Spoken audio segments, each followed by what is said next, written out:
અત્યારે હાલમાં ઘણા બધા રેસ્ટોરન્ટમાં, ઘણા બધા કેફેમાં ઘણી બધી દુકાનોમાં એવી બધી પદાર્થો હોય છે કે જેની અંદર સ્પેસિફિક એમઆરપી લખેલી છે as per guidelines of the government. જેની અંદર અમુક વસ્તુ એવી છે કે સેન્ટ્રલ ગવર્મેન્ટે લખેલી હોય છે, ઘણી વસ્તુ એવી પણ હોય છે કે સ્ટેટ ગવર્મેન્ટ એના ઉત્પાદનોનો નક્કી કરતા હોય છે, અને ઘણી વસ્તુ એમાં એવી પણ આવે છે કે જેમાં તોલમાપ પણ આવતું હોય છે. હવે આવી વસ્તુઓમાં ઘણા બધા ગ્રાહકો કે જેમને એ વસ્તુનું નોલેજ નથી હોતું, કે સ્વાભાવિક રીતે આપણને એવી વસ્તુનું નોલેજ છે કે 20 રૂપિયાની પાણીની બોટલ છે તો આપણે 20 રૂપિયા આપી દઈશું, પણ ઘણી બધી વસ્તુ એવી છે કે 79, 89, 65, તો આપણે એના ઉપર 1-2 રૂપિયા જવા દેતા હોઈએ છીએ. જ્યારે આપણે એવું કહીએ છીએ કે ભાઈ આ 1-2 રૂપિયા પાછા આપો, તો ઘણી વખત એવું પણ થતું હોય છે કે તમને ગ્રાહક તરીકે એ એવું કહેશે કે તમે આ 2 રૂપિયા છૂટા નથી, તમે કોઈ ચોકલેટ લઈ લો કે વોટ એવર, તમે એમાં સ્ક્વેર ઓફ કરી દો.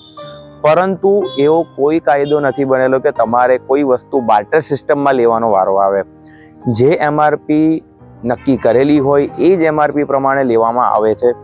જો કોઈ જગ્યા ઉપર આવી વસ્તુ થતી હોય છે તો નામદાર ગુજરાત હાઈકોર્ટના અને નામદાર સુપ્રીમ કોર્ટના પણ ઘણા બધા જે રૂલ્સ એન્ડ રેગ્યુલેશન્સ છે એના આધારે જજમેન્ટ પાસ થયેલા છે કે કોઈ પણ વસ્તુની એમઆરપીથી વધારે ભાવ તમે ના લઈ શકો, એક્સેપ્ટ કે તમે કોઈ જગ્યા પર ડિનર કરવા ગયા છો, કોઈ કેફેમાં ગયા છો, તો તમે સર્વિસ ટેક્સ તરીકે એ લોકો લેતા હોય છે, પરંતુ જે એમઆરપી છે એમઆરપીની ઉપર તમારાથી ભાવ ન લઈ શકાય. એવી રીતે સેમ વસ્તુ તોલમાપમાં પણ આવતું હોય છે. તોલમાપમાં પણ તમે જો કોઈ વસ્તુ તોલમાપથી વધારે માનો 500 mg કે 500 ગ્રામની કોઈ પેકેટ આવ્યું અને એની અંદર માનો 450 ગ્રામ પણ નીકળ્યું, તો 50 ગ્રામના પણ પૈસા લેવા માટે તમે પૂરેપૂરા લાયેબલ છો. આવી જ રીતે તમે માનો કોઈ જગ્યા પર તમારી સાથે આવી છેતરપિંડી થઈ કે તમારા નોલેજ બાર આ વસ્તુ વધારાના પૈસા લીધા, તો એવામાં સામાન્ય રીતે વ્યક્તિ એવું વિચારતો કે 5-10 રૂપિયા માટે ક્યાં મારા કોર્ટમાં લડવું, ક્યાં ધક્કા ખાવા. પરંતુ એની માટે ઘણી બધી એજન્સીઝ છે કે જે લોકો સારી એવી ભાવનાથી કામ કરતા હોય છે, અને ગ્રાહક સુરક્ષા ફોરમ છે જે આપણા વડોદરામાં પણ આવેલું છે, જે ડિસ્ટ્રિક્ટના લેવલ પર કાર્યરત છે. ડિસ્ટ્રિક્ટ લેવલ પર કાર્યરત છે એની અંદર તમે તમારો પોતાનો દાવો મૂકી શકો છો. એની અંદર તમે તમારી જે એમઆરપીથી વધારે અમાઉન્ટ લેવામાં આવેલી છે એ 2 રૂપિયા હોય તો 2 રૂપિયા માટે પણ તમે દાવો કરી શકો છો.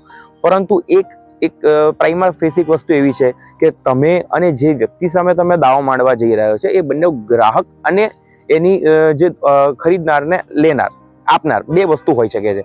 પરંતુ જો તમારી પોતાની કંપની હોય અને કંપનીના આધારે તમે કોઈ પણ વસ્તુ કોઈ પણ વ્યક્તિની સામે કરો તો દેટ ઇઝ નોટ એક્સેપ્ટેબલ. કારણ કે તમે કંપની તરીકે નહીં, તમે ગ્રાહક તરીકે ગ્રાહક સુરક્ષામાં જાઓ છો. એટલે પર્સનલ એન્ટાઇટીમાં તમારે જ્યારે કોઈ પણ તમારી સાથે આવી અમાઉન્ટની વસ્તુ આવે તો તમે ગ્રાહક સુરક્ષામાં જઈ શકો છો. ગ્રાહક સુરક્ષાની અંદર તમને તમામ પ્રકારના, નોટ ઇવન એમઆરપી, દરેક પ્રકારની વસ્તુના તમને તોલમાપ હોય, એની રકમથી વધારે લીધી કે તમને ચીજ વસ્તુનો ઇસ્યુ આવ્યો, દરેક વસ્તુ તમે કેસ કરી શકો છો. એની અંદર તમને જે તારીખથી તમે દાવો દાખલ કર્યો હોય અને તમારા પુરાવા હોય તો નામદાર કોર્ટ, નામદાર ફોરમ તમને તમારા ફેવરમાં ચુકાદા આપતા હોય છે. એ તમારા પુરાવા હોવા જરૂરી છે. જેની અંદર ઇન્ટરેસ્ટ સાથે તમને અમાઉન્ટ હોય છે. માનો 2 રૂપિયા હોય તો 2 રૂપિયા, માનો 5 વર્ષ કેસ ચાલ્યો, 2 વર્ષ કેસ ચાલ્યો, તેનું વ્યાજ સહિતની રકમ તમને મળતી હોય છે. તમે જે ખર્ચો કરેલો છે એ ખર્ચો પણ આપતી હોય છે, અને એવામાં તમે માનસિક શારીરિક જે હેરાન થયા છો એ માટે પણ તમે ક્લેમ કરી શકો છો. તો તમે માનો કે 2 રૂપિયા જવા દઈએ, પણ 2 રૂપિયા તમને ભવિષ્યમાં 5,000 કે 10,000 પણ અપાઈ શકે એમ છે. માનો કોઈ સંજોગો કારણોસર તમારા પુરાવા ગ્રાહ્ય નથી રખાતા તો તમે સ્ટેટ ફોરમમાં પણ જઈ શકો છો.